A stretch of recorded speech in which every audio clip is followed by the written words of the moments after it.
तीन दशक कितने होते हैं? 3 दशक।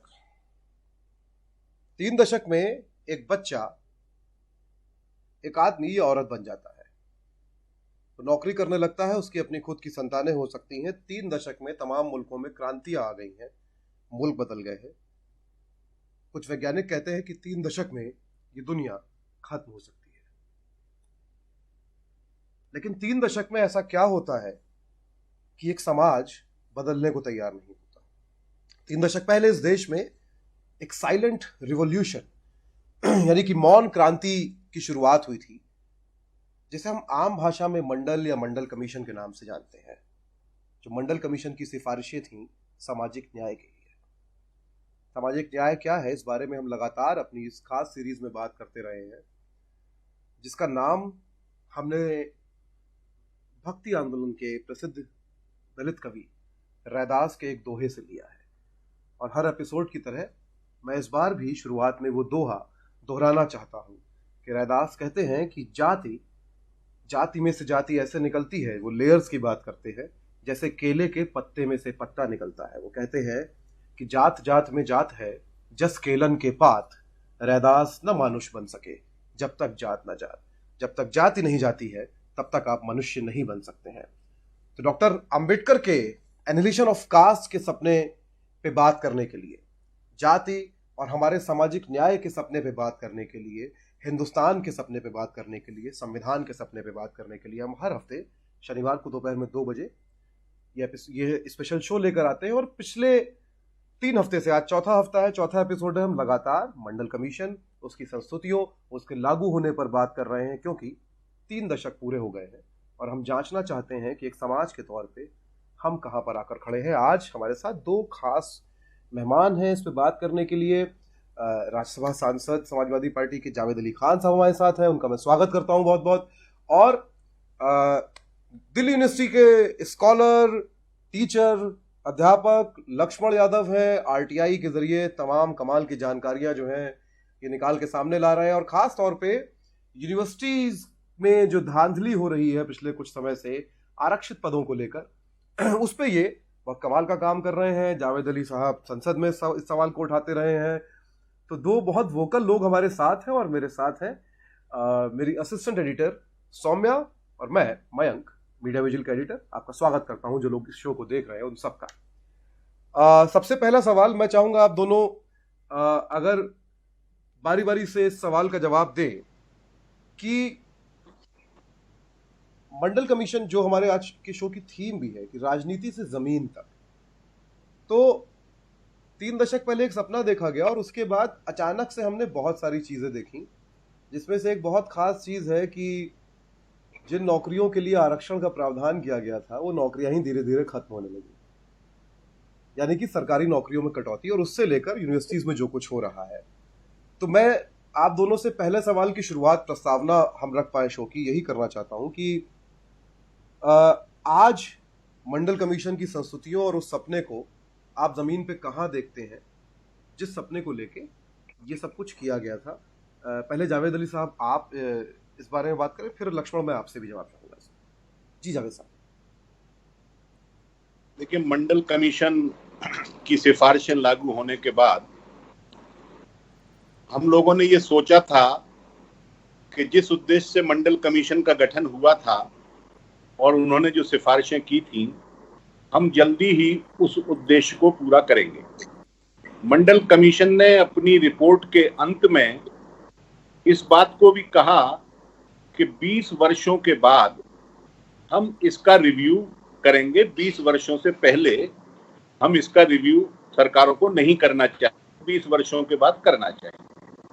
लेकिन 30 साल होने के बाद भी आज हम रिव्यू करने की स्थिति में नहीं आए हैं। 27% का आरक्षण सरकारी नौकरियों में मंडल कमीशन की सिफारिश पर मिला देश के अन्य पिछड़े वर्गों को। लेकिन आज हम देखते हैं, नौकरी चाहे क्लास 1 की हो या चाहे 4थी क्लास की हो, हम 27% का कोटा अभी तक पूरा नहीं कर सके हैं। बल्कि इस बीच में जो सरकारें रहीं, चाहे वो किसी भी दल की हो, मौजूदा सरकार हो वो भी, और उससे पहले वाली सरकार हो वो भी मंडल कमीशन की सिफारिशों को लागू करने में बहुत हद तक ईमानदार नहीं रही, बल्कि सरकारी नौकरियों में लगातार कटौती करके उन्होंने मंडल कमीशन की सिफारिशों के औचित्य को ही खारिज करने का काम किया है, उसको खत्म करने का काम किया है, उसकी महत्वता को समाप्त करने का काम किया है। मैं समझता हूं कि जब तक हमारे देश की सरकारें किसी भी दल की हों, अगर वो मंडल कमीशन की सिफारिशों के प्रति, मंडल कमीशन की रिकमेंडेशन के प्रति पूर्णतया ईमानदार नहीं होती हैं और सरकारी नौकरियों में 27% का कोटा पूरा नहीं करती हैं, और इन सिफारिशों के अलावा जो मंडल कमीशन के सुझाव हैं, एक सुझाव का चैप्टर भी मंडल कमीशन की रिपोर्ट के अंत में दिया गया है रिकमेंडेशन के बाद, अगर उन सुझावों को भी अमल में नहीं लाती हैं तो मैं समझता हूं कि बात वहीं के वहीं रहनी है। और जिस उद्देश्य के साथ सामाजिक गैर बराबरी को खत्म करने के लिए, सामाजिक और शैक्षिक रूप से पिछड़े वर्गों के उत्थान के लिए ये कमीशन बना था या इसकी सिफारिशें आई थी, इनका कोई महत्व नहीं रह जाएगा। तो सबसे पहली जरूरत यह है कि देश की सरकारें इस मंडल कमीशन की सिफारिशों के प्रति पूर्णतया 100% ईमानदार हों। अगर वो नहीं है तो हम लोग आंदोलन कर सकते हैं, आवाज उठा सकते हैं, लेकिन सरकार सरकार होती है, उसकी ईमानदार होना भी बहुत जरूरी है। लक्ष्मण, आपको क्या लगता है? क्योंकि आप लगातार आप एक अलग तरह की, आप मतलब उसी मामले में एक बड़ी समस्या से आप न केवल खुद आप लड़ रहे हैं जहां पर आप हैं, और आप तमाम और यूनिवर्सिटीज के सवाल भी उठा रहे हैं। आपको क्या लगता है कि गड़बड़ कहां पर हो गई कि जमीन पे जो है स्थिति ऐसी हो गई? बहुत शुक्रिया बैंक जी। आजाद भारत के इतिहास को भी अगर हमें देखना हो तो मुझे लगता है कि सबसे महत्वपूर्ण कड़ी मंडल कमीशन, मंडल आंदोलन है। हम ये कह सकते हैं कि मंडल के पहले का भारत और मंडल के बाद का भारत, इन दोनों को अगर हम एक कंपैरेटिव एनालिसिस करें तो बहुत सारी चीजें क्लियर होंगी। मुझे जहां तक लगता है कि आजाद भारत की एक मुकम्मल होने की जो बुनियाद रखी गई थी भारत के संविधान के बतौर, उसको उसके अधूरेपन को, उसमें जो एक प्रावधान था जिसके जरिए इस देश की आधी आबादी को मुख्य धारा में लाने, उनको प्रतिनिधित्व दिए जाने की जो व्यवस्था की गई थी, वह चरितार्थ हुई 1990 में, और 90 के बाद अब 30 साल बदल गया। मैं आपने जो संदर्भ दिया है, अगर मैं विश्वविद्यालयों के जरिए ही बात कहना चाहूं तो विश्वविद्यालयों में 1990 तक इस बात को साफ तौर पे दर्ज किए जाने की जरूरत है कि इस देश के दलित, पिछड़े, आदिवासी और पसमानदा तबके की जो पहुंच थी वो नगण्य थी। अपवाद 2-4 मिल जाएंगे, लेकिन विश्वविद्यालयों तक पहुंच ही इस तबके की नहीं थी। जैसे आम बोलचाल की भाषा में 85% भारत कहते हैं। अब मंडल कमीशन की रिपोर्ट के जरिए, जो मंडल कमीशन में खुद कहा गया कि 1931 की जनगणना और बाद के एनएसएसओ के सर्वे के आधार पे 52% उनकी आबादी है, यानी इस देश का हर दूसरा व्यक्ति पिछड़े तबके में आता था। तो 90 तक उसकी नुमाइंदगी नहीं थी। 90 के बाद यह तबका विश्वविद्यालयों की दहलीज तक पहुंच पाता है, और पहली बार यह महसूस किया जाता है कि अगर आरक्षण न दिया जाएगा तो इस तबके के लोग विश्वविद्यालयों तक नहीं पहुंच पा रहे हैं, यह स्वीकृत किया गया। इसलिए 1997 में SC ST को रिजर्वेशन मिला, और हायर एजुकेशन में तो रिजर्वेशन मंडल के लागू होने के 17 साल बाद मिला, यानी 2007 में। आज जब मैं देखता हूं, और मैंने अभी लगातार हम लोग इस पे काम कर रहे हैं, पहली चीज तो इस बात से बिल्कुल स्पष्ट है कि जब आपने विश्वविद्यालयों का खांचा ऐसा बनाया कि वंचित तबके के लोग हैं ही नहीं, तो इनके लिए शॉर्ट फॉल शीटें होनी चाहिए थी, बैकलॉग शीटें होनी चाहिए थी, जो आपको देना था।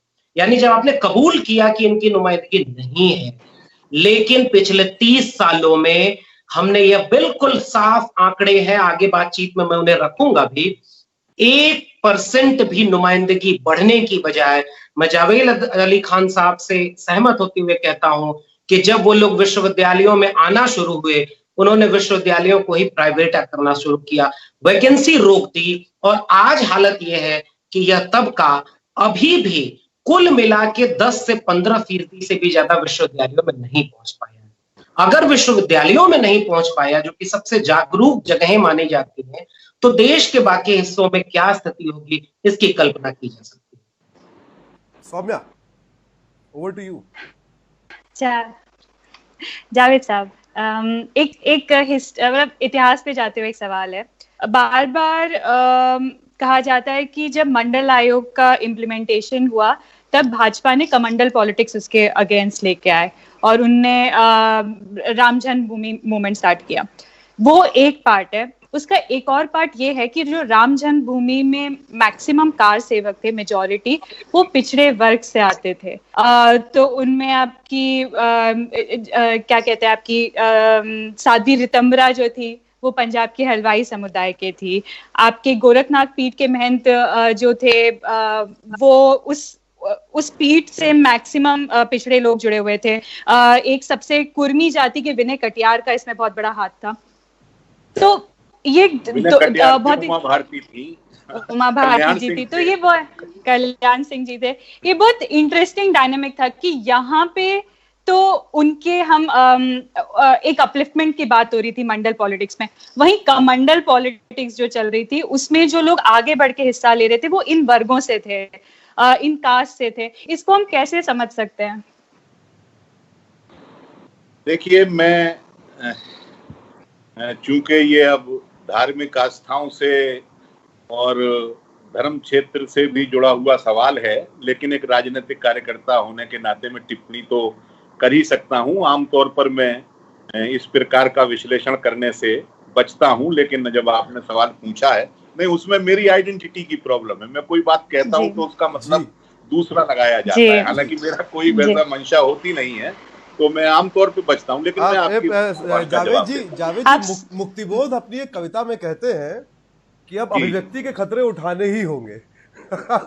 हम लोग आज हम जहां खड़े हैं, अरे साहब, अभिव्यक्ति के खतरे तो जब उठाने की स्थिति में होंगे जब पहचान बाकी रहेगी। यहाँ तो पहचान का संकट हो रहा है। खैर, बिल्कुल जी। बात ये है कि इस मामले में मैं भारतीय जनता पार्टी की आलोचना नहीं करता, बल्कि उसकी मैं प्रशंसा करता हूं, क्योंकि भारतीय जनता पार्टी ने बड़े अच्छे तरीके से अपने राजनीतिक लक्ष्य को प्राप्त करने की रणनीति बनाई। भारतीय जनता पार्टी ये जानती है कि बगैर पिछड़े वर्गों को साथ लिए हुए उसकी नैया पार नहीं हो सकती है, चाहे राम जन्मभूमि आंदोलन रहा हो और चाहे देश की सत्ता के केंद्र में या केंद्र की सत्ता पर पहुंचने का सवाल रहा हो। भारतीय जनता पार्टी ने भरपूर सहयोग अन्य पिछड़े वर्गों का उसमें हासिल किया। ये उसकी रणनीति की कामयाबी है। हम राजनीतिक विरोधी हैं जरूर, लेकिन हम उसकी रणनीति की कामयाबी की, भारतीय जनता पार्टी की इस मामले में प्रशंसा करते हैं कि उनका मकसद दूसरा है, वो पिछड़ा विरोधी हैं। मैं जानता हूं, जब मंडल कमीशन का आंदोलन चल रहा था उस समय मैं युवा राजनीति में सक्रिय था देश की, और मेरा छात्र जीवन तभी 3-4 साल पहले पूरा हुआ था और मैं युवा राजनीति में सक्रिय था। एक एंटी मंडल कमीशन फोरम बना था, और जैसा डिस्कशन आप कर रहे हैं, उस वक्त दूरदर्शन पर एकमात्र डिस्कशन होता था फोकस प्रोग्राम के नाम से। अगर आपको याद हो या आपने पढ़ा हो कभी, वो रात को 9 बजे आता था। तो मुझे मंडल कमीशन के समर्थन में बुलाया गया था, और एएमसीएफ के प्रतिनिधि के रूप में जो मंडल कमीशन के विरोध में जो सज्जन उसमें आए थे, वो अखिल भारतीय विद्यार्थी परिषद के दिल्ली यूनिवर्सिटी छात्र संघ के अध्यक्ष थे। वो एएमसीएफ एंटी मंडल कमीशन फोरम के प्रतिनिधि के रूप में मंडल कमीशन की मुखालफत करने के लिए उस पर आए थे। मुझे अच्छे तरीके से याद है, जब राजीव गोस्वामी नाम का एक छात्र एंटी मंडल आंदोलन में आत्मदाह के प्रयास में जख्मी होकर के सफदरजंग अस्पताल में गया था, तो सबसे पहले उसका कुशल क्षेम पूछने के लिए हमारे देश के एक बड़े नेता, जो बाद में उप प्रधानमंत्री भी रहे, लाल कृष्ण आडवाणी जी गए, और वहां पर जो मंडल विरोधी छात्रों और नौजवानों की भीड़ सफदरजंग अस्पताल के बाहर में नारे लगा रही थी, उन्होंने उस भीड़ को भी संबोधित किया था और कहा था कि हम बड़े भरे मन के साथ इस सरकार का समर्थन कर रहे हैं। तब तक सरकार से समर्थन वापस नहीं हुआ था, वो महीने भर के बाद उन्होंने किया था वीपी सिंह साहब की सरकार से समर्थन वापस। जहां तक कांग्रेस का सवाल है, वो भी इस मामले में कम दोषी नहीं है। मुझे खूब अच्छे तरीके से याद है, जब कारें तो ज्यादा चलती नहीं थी 90 में, स्कूटर और मोटरसाइकिल होती थी बड़े नेताओं पर, एक स्टिकर लगाकर अपने स्कूटर के सामने वो कांग्रेस के लोग चलते थे, I did not vote VP. ये मैंने वीपी सिंह को वोट नहीं किया है, मतलब अपनी सफाई वो जनता के बीच में दे रहे थे। तो इस तरीके से एंटी मंडल पोजीशन भारतीय जनता पार्टी की या एंटी पिछड़ा पोजीशन भारतीय जनता पार्टी की रही है। आरक्षण के सवाल पर जहां भी आरक्षण विरोधी आंदोलन होते हैं पूरे देश के अंदर, चाहे वो 67 का आंदोलन हो या बाद में जब भी 20 साल के बाद आरक्षण की सीमा को बढ़ाया जाता है, समय अवधि को, शेड्यूल कास्ट के आरक्षण को, तब भी जो आरक्षण विरोधी आंदोलन होते हैं, हम अपने इलाकों में, क्षेत्रों में, जिलों में देखते हैं कि उन आंदोलनों के नेता कोई और दल के नहीं होते, सबके सब 90% से ज्यादा उसमें भारतीय जनता पार्टी के ही नेता होते हैं और वो सबके सब समाज के अगड़े जातियों से कह लीजिए या अगड़े वर्गों से होते हैं। तो आरक्षण के खिलाफ, पिछड़े वर्गों के उत्थान के खिलाफ भारतीय जनता पार्टी निरंतर मैदान में रहती है, लेकिन वोट के मामले में वो पिछड़े वर्गों को अपनी तरफ आकर्षित करती है। मैं तो यकीनन इसको उनकी रणनीति की और उनके कार्य प्रणाली की कामयाबी समझता हूं और उसकी मैं प्रशंसा करता हूं कि कम से कम वो एक बिल्कुल अपोजिट पोजीशन उनकी आइडियोलॉजिकल है, लेकिन पॉलिटिकल पोजीशन में वो सबको साथ लेने में कामयाब होते हैं। यहाँ पर परेशानी ये है कि हम जो मंडल की समर्थक शक्तियां हैं, हम कहीं ना कहीं इस मामले में कमजोर पड़ जाते हैं और हम लोगों के बीच में इस संदेश को देने में पूरे तरीके से कामयाब नहीं हो पाते कि धार्मिक आस्थाओं के आधार पर अगर बीजेपी आपको मोबिलाइज करती है तो वो अपने राजनीतिक हित साधने के लिए करती है, वास्तव में वो आपकी विरोधी है। और जहां जहां हम इस चीज को समझाने में कामयाब हो जाते हैं, वहां वहां हम भारतीय जनता पार्टी को पछाड़ लेते हैं, उन क्षेत्रों में भी, उन राज्यों में भी। लेकिन आजकल स्थिति ऐसी हो गई है कि इस दिशा में हमें नए सिरे से रणनीति और नए सिरे से चिंतन करना होगा और लक्ष्मण भाई जैसे प्रोफेसर हजरात, ये बुद्धिजीवी लोग जो हैं, इन्हें आगे आना पड़ेगा और राजनीतिक शक्तियों को भी दिशा इन्हें दिखानी होगी, ये मेरा मानना है। लक्ष्मण जावेद अली साहब ने बड़ी एक इम्पोर्टेंट बात आखिरी में उन्होंने कही, क्योंकि उन्होंने आपको भी जो है वो बुला लिया है भाई कि अब आ जाओ, लेकिन उसके ऊपर भी जो उन्होंने बात की, आप चूंकि पढ़ा रहे हैं तो आपका एक राब्ता बहुत सीधा होता है स्टूडेंट से। तो तमाम सारे, जिसको उर्दू में कहते हैं तालिब इल्म, तो तमाम सारे जो स्टूडेंट्स हैं, तो फैज़ अहमद फैज़ एक नज़्म में कहते हैं, वो जो असहाब व तबलो अलम का तकाजा लिए हाथ फैलाए पहुँचे मगर लौट कर घर ना आए कभी। तो वो वहाँ अंधेरे बट रहे थे, फैज़ कहते हैं उसको, इंतसाब उनकी नज़्म है। तो आप जो है पढ़ा रहे हैं, आपके साथ में बहुत सारे प्रोफेसर्स भी होंगे और बहुत सारे छात्रों से आपका रोज़ वास्ता पड़ता होगा। तो आप दो पीढ़ियों को देख रहे हैं और उन दोनों पीढ़ियों में जिस भटकाव की जावेद खान साहब बात कर रहे थे कि बीजेपी ने बड़ी चालाकी से उनको साथ मिला लिया, आप कैसे एनालाइज करते हैं, खासतौर पर जो एक पूरी नई पीढ़ी है जिसको दुनिया भर में ज़्यादा प्रोग्रेसिव होना चाहिए था पिछली पीढ़ी से, वहाँ पे क्या गड़बड़ हो गई ऐसी जिस वजह से खासतौर पे वो जो बहुजन समाज का नौजवान है वो जाके खड़ा हो गया मनुवादी राजनीति के साथ? जी, बहुत दिलचस्प सवाल है। और एक बात तो मैं, जावेद अली खान साहब ने बड़ी विनम्रता से स्वीकार किया कि भारतीय जनता पार्टी को इस बात की बधाई देनी चाहिए। मुझे लगता है सर, जब मैं बतौर एक दृष्टा देखता हूँ, मंडल कमीशन की रिपोर्ट बहुत विस्तार में एक चैप्टर लिखती है कि शिक्षा समाज के लिए केवल सामान्य भूमिका अदा नहीं करती, वो बदलाव की बुनियाद है। और इवन मंडल कमीशन की रिपोर्ट में तो बाकायदे आयोग ने ये लिखा है कि आज जो शिक्षा हम दे रहे हैं वह फिजूल खर्ची, बाकायदा शब्द इस्तेमाल किया है, फिजूल खर्ची। और आएंगे हम लोग आगे बातचीत में कि किस तरह से मंडल कमीशन एक इकोनॉमिकल रिफॉर्म के साथ साथ एजुकेशनल रिफॉर्म की, वो लगातार कहता है कि हम जो शिक्षा दे रहे हैं वो बहुत बेहद घटिया दर्जे की, और वहीं वो मेरिट और तमाम सवाल उठाते हैं।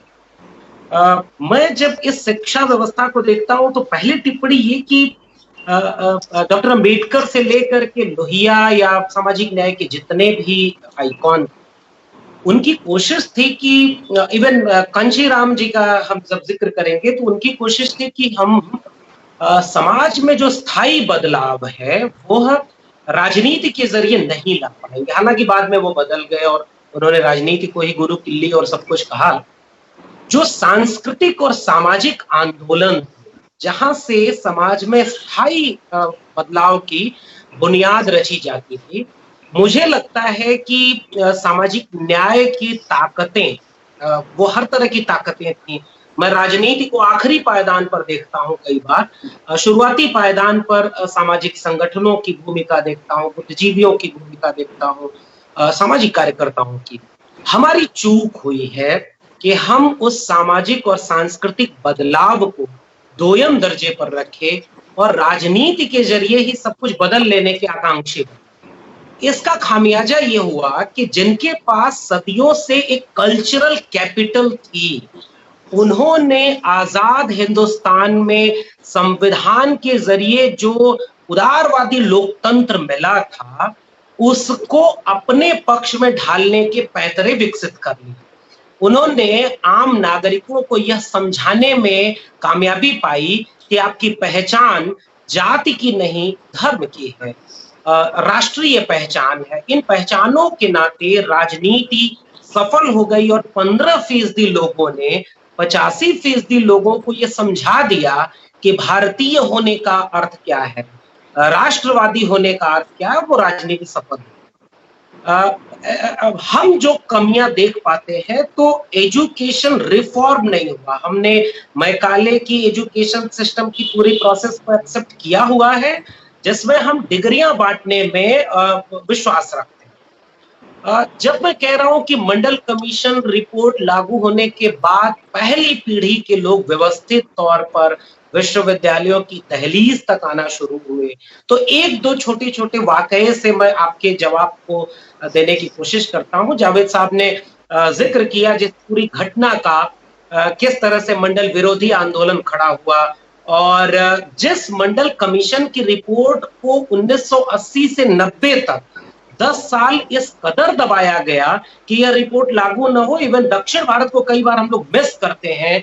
डीएमके और तमाम दल, करुणानिधि से लेकर के जो पेरियार की विरासत वाले राजनीतिक दल हैं, उन्होंने बेहद मुखर आंदोलन किए हैं।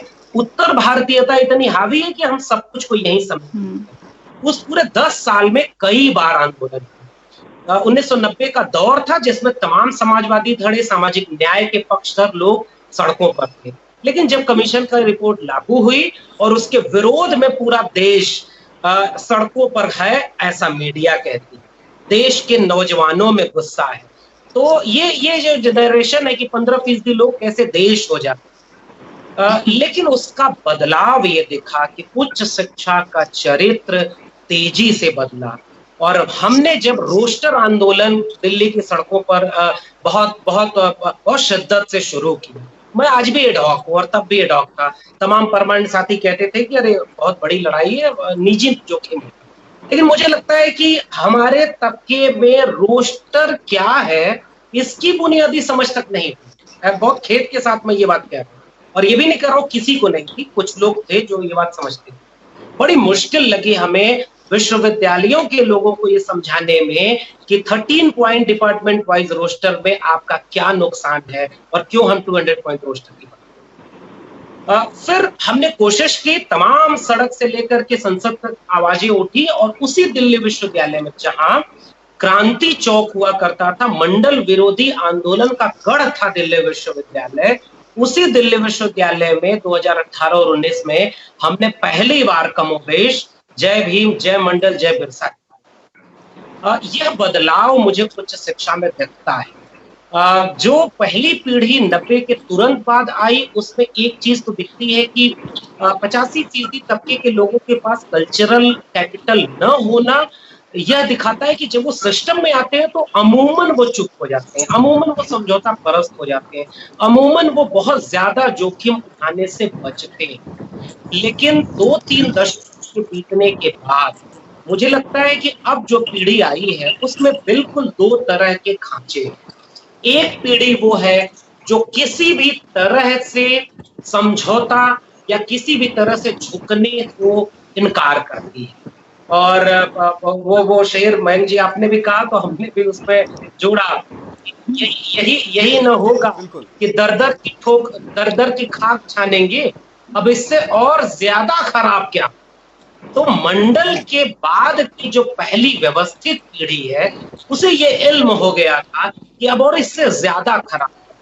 तो मैं विद्यार्थियों से लेकर के शिक्षकों और शोधार्थियों के बीच एक तबका देखता हूँ जो बिल्कुल रेडिकल ढंग से, जो राजनीति कई बार चुनाव के दबाव में समझौता परस्त दिखने लगती है, यह दबाव राजनीति के बाहर कम काम करता है। इसलिए प्रोफेसरों में, रिसर्चर्स में, स्टूडेंट्स में एक तबका है जो बेहद मुखरता से इस विश्वविद्यालयों के चरित्र को बदला है। और खास तौर पर मोहित वेमुला को याद करना चाहूंगा, 2016 के बाद से विश्वविद्यालय मंडल विरोधी कभी जो गढ़ हुआ करते थे, सामाजिक न्याय के प्रतिरोध के केंद्र थे। लेकिन आखिरी बात यह भी दर्ज करना चाहूंगा कि एक बड़ा तबका अब इस साजिश का शिकार हो गया है, जो जावेद साहब अभी कह रहे थे राजनीति में ही वे सफल नहीं हुए। मेरा मानना है कि अपने कल्चर और अपने नरेशन सोसाइटी पर इम्पोज करने में बेहद कामयाब हो चुके हैं। उन्होंने ये समझा दिया है कि आपकी जाति बड़ी पहचान नहीं है, तो ओबीसी तबके के बहुत बड़े खेमे को उसके अतीत से काट दिया था। उन्हें पता ही नहीं कि मंडल के पहले उनके साथ भेदभाव कैसा होता था। तो एक दक्षिणपंथी विचारधारा बुनियादी तौर पर यह करती है कि नई पीढ़ियों को अपनी अतीत की जड़ों से काट देती है। मुझे लगता है कि सामाजिक न्याय की राजनीति और आंदोलन इस समय जो सबसे महत्वपूर्ण और सबसे जो बड़ी चुनौती से झेल रहा है वो ये कि नई पीढ़ियां अतीत से कट चुकी हैं, उन्हें पता ही नहीं है कि ये जिस रास्ते पर चलकर वो यहाँ तक पहुंचे उसके लिए कितनी कुर्बानियां रही। इसलिए मैं बहुत आशान्वित तो नहीं हूँ कि आने वाला दौर सामाजिक न्याय की लड़ाई को कैसे मजबूत करेगा, लेकिन जब मैं एक तबके को देखता हूँ जो बेहद मुक्तक होकर के अपनी रीढ़ मजबूत करके आंख में आंख डाल करके कहता है कि इस देश को हमारे पुरखों ने बनाया है, इसलिए इसके सत्ता संसाधन और हिस्सेदारी में हमारी भी भागीदारी तो मिला जुला खाचा। जी बहुत दिलचस्प बात लक्ष्मण ने एक बात कही, और ये एक दिलचस्प कॉन्ट्रास्ट है। और हमारे समाज में वो सारे लोग जिनको सामाजिक न्याय को समझना है उनके लिए मैं इस बात में से एक बात और देना चाहता हूँ कि एक तबका किसी एक तबके के लिए connection lost, there was a problem with the network. जी आप दिखाई दे रहे हैं मुझे, मेरा तो वाईफाई से जी जी तो निशान दिख रहा है मेरे वाईफाई जी। तो एक तबके के लिए, एक समाज के लिए जड़ों से कटना किसी गौरवशाली अतीत से कटने की भावना हो सकती है, और एक दूसरे तबके के लिए अपनी जड़ों से कटना अपने ऊपर हुए जुल्म, अत्याचार, अपने साथ हुए अन्याय की कहानी को भूल जाने की स्थिति हो सकती है। और आप यकीन मानिए कि गौरवशाली अतीत से कट जाना उतना नुकसानदेह या खतरनाक नहीं है, जैसा कि लक्ष्मण कह रहे थे, ज़्यादा खतरनाक है कि आप अपने ऊपर हुआ जुल्म, अपने साथ हुई नाइंसाफ़ी, उसको भुला देने को तैयार हो जाए। सौम्या, आपका अगले सवाल का इंतजार कर रहा हूँ मैं। जावेद जी, जो नेशनल फ्रंट जो 1989 की जो सरकार बनती है, जिसके अंडर ये आता है मंडल कमीशन, उसमें समाजवाद विचारधारा से जुड़े हुए बहुत लोग आते हैं जो अब अलग अलग जगह खड़े हैं। पर अजीत सिंह, हाँ, ज्यादातर उसी में थे। तो अजीत सिंह जी थे जो किसान पॉलिटिक्स के एक टावरिंग पर्सनालिटी माने जाते हैं, वो अलग हो जाते हैं जब मंडल कमीशन लागू होता है। बीजू पटनायक जी जो खुद को सोशलिस्ट लीडर मानते हैं, वो सुप्रीम कोर्ट चले जाते हैं बोलते हुए कि हम ये इम्प्लीमेंट नहीं करना चाहते। और देवी लाल जी जो खुद मतलब मैं मानती हूँ कि लोहिया जी की जो लेगेसी में एक देवीलाल जी भी उसका हिस्सेदार है, वो भी इसमें अलग होते हैं। तो मैं आज करंट टाइम में समाजवाद और समाजवादी पार्टी दोनों मंडल के रिलेशन में कहाँ खड़ी है?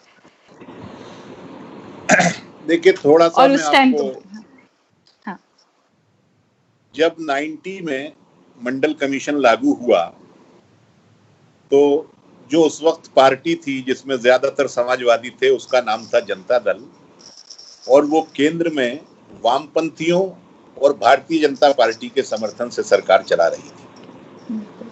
मंडल कमीशन लागू होने के बाद जब इसका विरोध शुरू हुआ तो तीसरे या चौथे दिन ही माननीय प्रधानमंत्री जी ने सर्वदलीय बैठक बुलाई, और उस सर्वदलीय बैठक में एक भी पार्टी ने, एक भी छोटी से छोटी पार्टी ने, बड़ी से बड़ी पार्टी ने मंडल कमीशन की मुखालफत नहीं की, बल्कि सारे के सारे राजनीतिक दलों ने मंडल कमीशन का समर्थन किया कि नहीं बहुत अच्छा काम हुआ है, और बैठक से बाहर निकले फिर अपने उसी कार्यक्रम पे वो लग गए जो उन्हें करना था। अजीत सिंह जी ने मंडल कमीशन लागू होने के बाद पार्टी उस वक्त नहीं छोड़ी, जनता दल नहीं छोड़ा था, बल्कि मंडल कमीशन लागू होने के बाद जो 1991 का इलेक्शन हुआ उसमें भी अजीत सिंह जी जनता दल के साथ ही थे। अजीत सिंह जी जब जनता दल से अलग हुए वो एक दूसरी स्थिति थी, बाद में जाकर के उन्होंने नरसिंह राव साहब का समर्थन किया, वो भी सन 93 के बाद, लेकिन मंडल के टाइम में हाँ, लेकिन उनका इसरार ये रहा, प्रयास ये रहा कि मंडल कमीशन में उनके सजातीय लोगों को, उनकी जाति के लोगों को मंडल कमीशन के अंदर शामिल किया जाए। अब कमीशन के अंदर ऐसे तो शामिल हो नहीं सकते थे, तो वो बात उनकी जब नहीं मानी गई और बाद में जब वो भारतीय जनता पार्टी के सहयोगी थे कुछ दिनों, तब उन्होंने जोर डाल करके भारतीय जनता पार्टी पे कुछ राज्यों में जहां भारतीय जनता पार्टी की उस वक्त सरकार थी, उत्तर प्रदेश में, राजस्थान में, वहां जाटों को ओबीसी के कोटे में शामिल करने का प्रयास किया, जिसमें वो सफल हुए। केंद्र सरकार की नौकरियों में अभी भी ओबीसी की लिस्ट में जाटों का नाम शामिल मेरे ख्याल से नहीं है, लक्ष्मण जी को शायद ज्यादा पता होगी, मेरे ख्याल से नहीं है वो अभी तक, क्योंकि कमीशन की सिफारिशों में हो नहीं सकता है। खैर वो बात तो अलग रही। जहां तक समाजवादी पार्टी का सवाल है, समाजवादी पार्टी 100% मंडल कमीशन की सिफारिशों को लागू करने के समर्थन में। अब साहब कुछ समाजवादी चरित्र के नेता थे, वो बाद में मंडल कमीशन के विरोध में जो पार्टी जिसे हम मानते हैं भारतीय जनता पार्टी, उसके साथ वो चले गए, आज भी हैं वहां। और हम तो किसकी कहें, हमारे आंदोलन के एक बड़े नेता जॉर्ज साहब थे, सबसे पहले शुरुआत तो उन्होंने ही की भारतीय जनता पार्टी के साथ जाने की। बाद में नीतीश जी भी चले गए, कुछ दिन शरद जी भी वहां रहे, लेकिन अब तो नहीं है, पासवान साहब भी वहां हैं। लेकिन मेरी पार्टी के साथ जो तबका है माननीय मुलायम सिंह जी के अनुयायियों का और उनके साथियों का, और मैं कह सकता हूं किसी हद तक बिहार के अंदर लालू प्रसाद जी के जो फॉलोअर्स हैं या उनके साथी हैं, उन्होंने कभी मंडल कमीशन के सवाल पर समझौता नहीं किया है।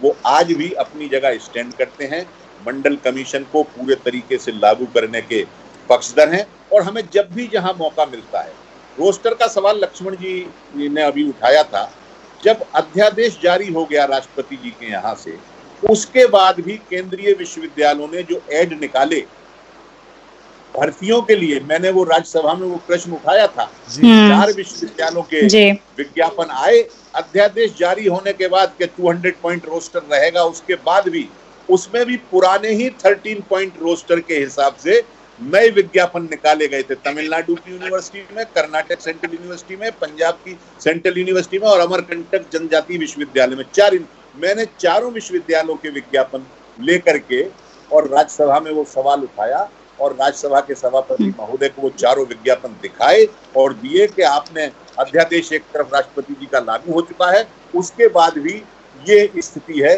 कि विश्वविद्यालय सुनने के लिए तैयार नहीं है। सैकड़ों की तादाद में अध्यापकों की जगह निकली थी, एसोसिएट प्रोफेसर और असिस्टेंट प्रोफेसर की, ओबीसी की संख्या उसमें 0 थी। कोई भी उन 4 विश्वविद्यालयों में एक पद भी ओबीसी के लिए आरक्षित नहीं था। और अनुसूचित जातियों के जो आरक्षण का कोटा था वो कहीं 60% सीटें दिखा रहे थे, कहीं 70% सीटें दिखा रहे थे, जितनी उनकी उस अनुपात में बननी चाहिए। तो पूरी व्यवस्था का सवाल है। पूरी व्यवस्था एक तरीके से मैं ये कह सकता हूँ कि दलितों के खिलाफ, पिछड़ों के खिलाफ एक यहाँ मानसिकता बनी हुई है जो वर्षों बरस से चली आ रही है। और मंडल कमीशन के बाद और SC ST का आरक्षण लागू होने के बाद हम सोचते थे कि वो मानसिकता टूटेगी और समाज में जो है एक नए तरीके के विचार का उदय होगा और संचार होगा। लेकिन बदकिस्मती ये है कि ये मंडल कमीशन और अनुसूचित जाति जनजाति का आरक्षण जो है वो सिर्फ नौकरियों तक सीमित होकर के रह गया और नौकरियां भी आधी अधूरी, नौकरियां भी पूरी नहीं। सरकारी नौकरियों की संख्या कम हो गई, जो सरकारी नौकरियां हैं भी उसमें उनका कोटा पूरा नहीं होता है, सिर्फ नौकरियों तक सीमित रह गया। जो सांस्कृतिक बदलाव की बात लक्ष्मण जी कर रहे थे, सांस्कृतिक चेतना की बात, वो बहुत जरूरी बिंदु है, क्योंकि हम लोगों को ये मानना पड़ेगा कि ये जाति के नाम पर यहाँ पक्षपात हुआ है, जाति के नाम पर यहाँ उत्पीड़न हुआ है, जाति के नाम पर यहाँ उपेक्षा हुई है। इसलिए जाति आधारित आरक्षण जो है वो ही बराबरी पर लाने के लिए एकमात्र साधन हो सकता है, जिसे हमारे देश का जो माइंड सेट है वो उसको स्वीकार करने के लिए तैयार नहीं है। लेकिन एक बात का ख्याल हमें भी रखना होगा, जो सामाजिक न्याय की पक्षधर शक्तियां हैं लक्ष्मण जी, कि कुछ हमारे साथी बहुत अति उत्साही हो जाते हैं, जो अगले वर्गों में सामाजिक न्याय के पक्षधर ताकते हैं वो उनको भी उसी खाने में गिनने लगते हैं।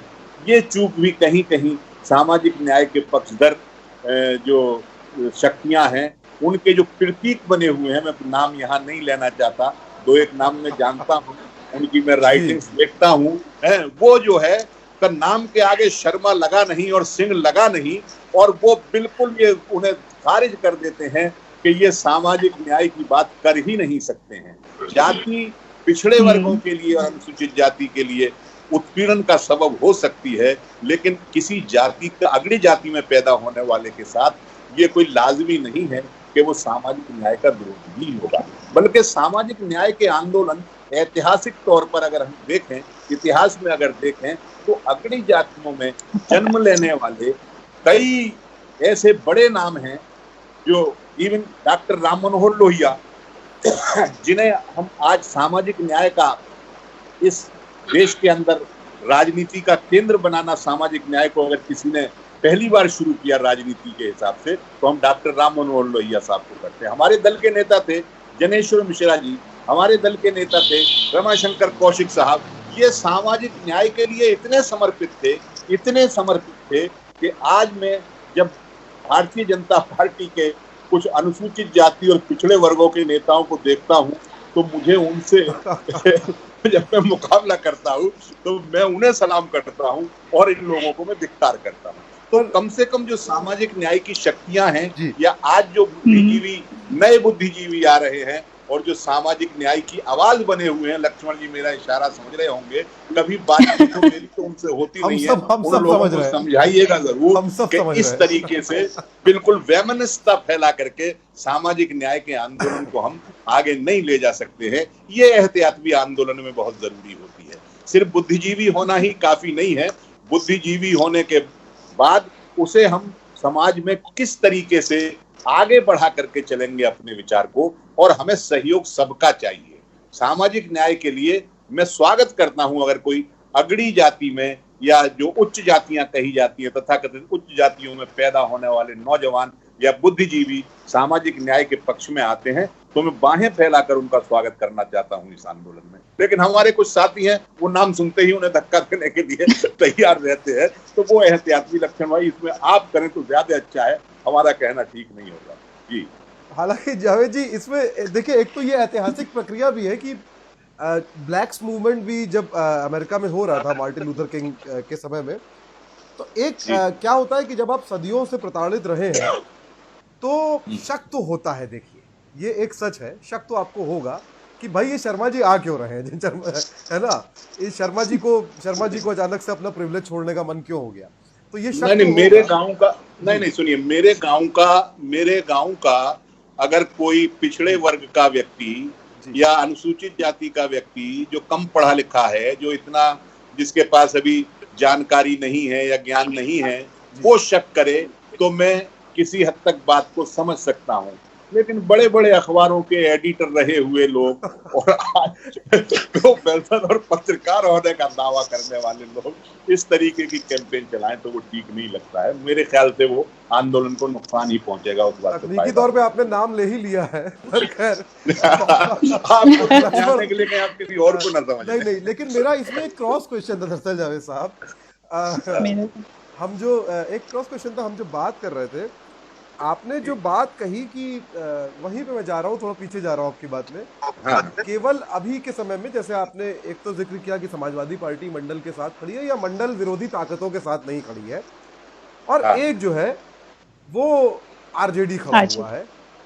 और मैं आरजेडी भी नहीं कहना चाहता हूँ, मतलब मैं आरजेडी के बाकी लोगों से माफी मांग सकता हूँ इसमें, पर मैं निजी तौर पे मैं लालू खड़ा हुआ है कहना चाहता हूँ। एक आदमी खड़ा हुआ है बिहार में तन के, और लालू खड़े हैं इसलिए आरजेडी खड़ी हुई है, ठीक है, और तमाम चीजें झेलनी पड़ रही है उसमें। लेकिन अब इसमें मेरा सवाल यह है, ये सवाल मैंने सोचा था पहले कि मैं सोमपाल शास्त्री जी आए थे एक एपिसोड में उनसे पूछूंगा, मैं नहीं पूछ पाया।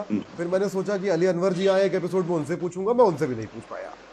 ये मेरा सवाल मैं आपसे पूछ लेता हूँ, वो सवाल कि वो सारे लोग, वो सारे समाजवादी जो थे, जो इस सामाजिक न्याय और मंडल की लड़ाई में उतरे थे, या तो वो आज आइसोलेट कर दिए गए हैं, या वो सत्ता से बाहर है, या फिर वो राइट विंग के साथ खड़े हुए। ऐसा क्यों? नहीं, मैंने तो आपसे कहा कि ये हमारी बदकिस्मती है कि हमारे आंदोलन के बड़े नेता दूसरे खेमे में चले गए। कुछ आज भी हैं वहां। अब चूंकि पार्टियां बन गई, आंदोलन का तो कोई अनुशासन होता नहीं है जी, पार्टियों का अनुशासन होता है।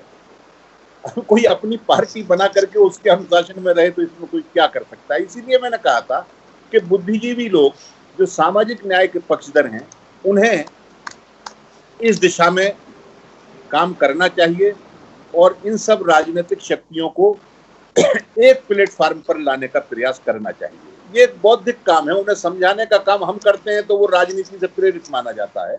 लेकिन अगर बुद्धिजीवी लोग उनके ऊपर दबाव बनाएं या उन्हें कोई सीख दें तो शायद उनकी समझ में आए। ये मैं कहना चाहता हूं। लेकिन मेरा इसमें सवाल जो है दरअसल वो ये भी था कि जैसे आपने खुद जिक्र किया कि जॉर्ज चले गए, है ना। अब जॉर्ज चले ही नहीं गए, शरद यादव साहब 16-17 साल साथ रहे। हाँ, 16-17 साल साथ रह के उनको याद आया कि सेक्युलरिज्म कोई चीज होती है, ठीक है। जी। तो रामविलास नहीं, वो तो वहीं पर है ना, वो तो वहीं पर है। लेकिन 100 चूहे खा के, सॉरी टू से, है ना, आप 1.5 दशक नहीं, लगभग 2 दशक तक आप सत्ता के साथ खड़े रहते हैं, उनकी आप गठबंधन में रहते हैं। फिर अचानक आपको याद आता है आरएसएस या बीजेपी आज नहीं सांप्रदायिक हो गए, है ना। ठीक है बस। हाँ, तो एक तो सवाल ये है कि आप जो कह रहे हैं एक मंच पे आना चाहिए, क्या अब आप चाहेंगे ऐसे लोगों के साथ जो इतने समय से उनके साथ बैठे हैं और इतना कुछ देश में पिछले 6 साल में हो रहा है, आप उनके साथ एक मंच पे आना चाहेंगे? अब एक सवाल। दूसरा सवाल ये कि मैंने ये पूछा कि इसमें जॉर्ज भी चले गए, जॉर्ज जैसे लोग चले गए, तो इसको आप विचलन की तरह देखते हैं या एक जो अंदर से एक बेचैनी थी कि सत्ता में बिना आए हम कुछ कर नहीं पाएंगे, उस वजह से वो साथ चले गए कि किसी भी कीमत पे हम सत्ता में पहुंचे? पहले देखिए, पॉलिटिकल कोर्स में बहुत सारे कारण होते हैं। एक कारण नहीं होता है, वो बड़ी आदर्श स्थिति होगी जी, जब हम अपने व्यक्तिगत कारणों को पीछे रख करके शुद्ध राजनीति पर आधारित कारणों से आगे बढ़े। लेकिन अब हमारे समाज की बनावट कुछ ऐसी है, हमारी राजनीतिक व्यवस्था की बनावट कुछ ऐसी है, इसमें आपका एग्जिस्टेंस भी बहुत जरूरी होता है। तो एक समय में बड़े नामवर और बड़े विद्वान रहे लोग भी दूसरे समय में आकर के उसके उलट पोजीशन ले लेते हैं। अब इस पे तो देखिए, मैं इतना बड़ा बुद्धिजीवी नहीं हूं कि इस पूरी प्रक्रिया पर कोई विश्लेषण प्रस्तुत कर सकूं। ये तो बुद्धिजीवियों का काम है और ये इतिहास पर हमें छोड़ना पड़ेगा कि आने वाले समय में लोग जो हैं इसका विश्लेषण करें कि कौन कहाँ सही था मैं तो मिसाल देखता हूँ दूसरे देशों के अंदर भी, सोवियत यूनियन था, इतना बड़ा एक व्यवस्था थी जी।